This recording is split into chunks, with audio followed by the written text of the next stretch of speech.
So I'm here now with Ben Littlemore, my colleague on the English team, but also more importantly, our Premier League market value coordinator. And Ben, you've been a very busy man over the last couple of weeks because you have been overseeing the market value update of the Premier League. It's the biggest league. It's the most valuable league in the world. It's obviously the one that most people around the world take the most interest in. It blows up on social media every time we post it. We have players, agents, clubs always getting in touch. It's a very kind of busy time for us, especially in the English team. But the Premier League market value update is now out. We have some big talking points from it, but I think maybe the best way to start this, Ben, is by taking a look at the biggest winners from the market value update. And when we throw it up on the screen there, we can see that, well, hopefully we can see that the kind of maybe running theme here is that we're seeing a lot of kind of young players, perhaps even teenagers, coming through, and those players were the ones that really stood out the most in this market value update, weren't they? Yeah, I think it sort of signifies we're seeing top clubs go younger and younger in the transfer market now, looking to sort of gamble on the next big star, because particularly with the Premier League profit and sustainability rules, clubs have seen it as an opportunity to make money as well as make stars.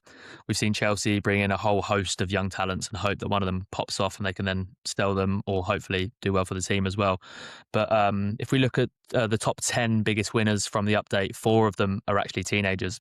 And I think we should probably start by talking about Mateus Mané, who actually plays for bottom-placed Wolves, but has really burst onto the scene this season. Now, his timing was a little bit unfortunate for us because he came into the Wolves team and started having an impact almost simultaneously with when the last update went out. So at the time, he had a market value of just 250,000 and then became a regular in the Premier League as a teenager, scoring goals, getting assists, and obviously that value looked way too low. So he got the biggest increase on the update, going up by 19.75 million to a new value of 20 million. To reflect where he's at and what he's achieved since then.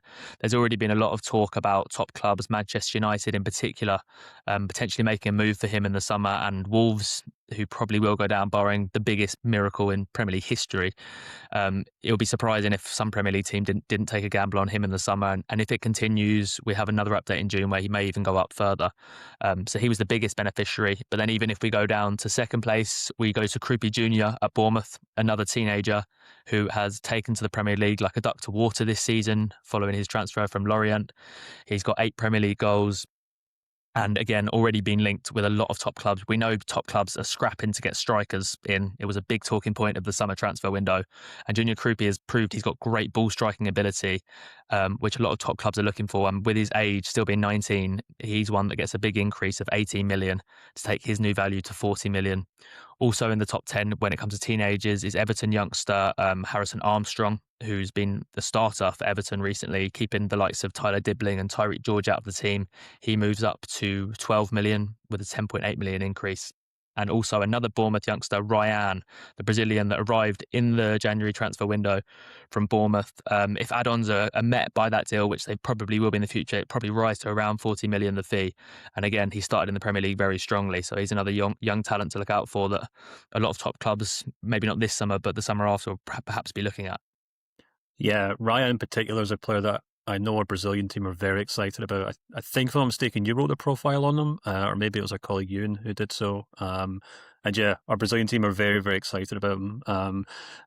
Before we move on, I just think it's kind of interesting, kind of take a note of this, Ben, this kind of almost like the trend that we've seen in the transfer market amongst Premier League clubs this season, because it felt like a couple of years ago we saw a huge shift towards clubs signing ready-made Premier League stars. It's when we saw a lot of clubs, and you could maybe be a bit more pessimistic and say, well, clubs were selling to each other to try and boost up their incomes and increase the margins for FFP purposes. But it feels very much like they've kind of made a change to, our law clubs have made a shift towards signing young players and almost signing a certain profile of player, age, position, even nationality to an extent, because they know that on paper they'll hold value, they'll hold market value.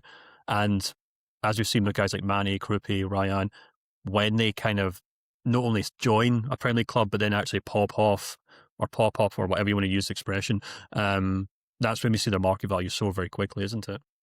Definitely, and I think, like you say, I think clubs are there's not been many cases in the last 10 years of a Premier League club spending a lot of money on a player at age 28 or over, and it's sort of working out. Often, like you say, their values start to plummet at that point, and there's no resale value. It's also interesting what you were saying there about the Premier League proven thing, because this is kind of combining the two. So when you have these youngsters that are getting any minutes in the Premier League, they're like Mateus Mané has scored 2 goals and 2 assists in the Premier League. That is looked upon very favourably because the league is so difficult. So when a young player is coming in and proving they can have an impact in the league, that shoots their value up a lot more than if they were playing abroad, probably because it is the hardest league in the world right now and the highest standard. But yeah, definitely there's a huge shift in clubs. As I mentioned before as well, I think the financial rules are also playing a part in that, because there was a time where Manchester City or Chelsea could go out and spend whatever they want, and it didn't really matter if it didn't work out, because Roman Abramovich wasn't particularly bothered as long as his team won and one of them worked out. Whereas nowadays, clubs are having to be a bit smarter, and I think we've seen that as a theme as well. Premier League clubs have always had the most money for the last 2 decades, but now they're actually starting to spend their money a bit smarter as well.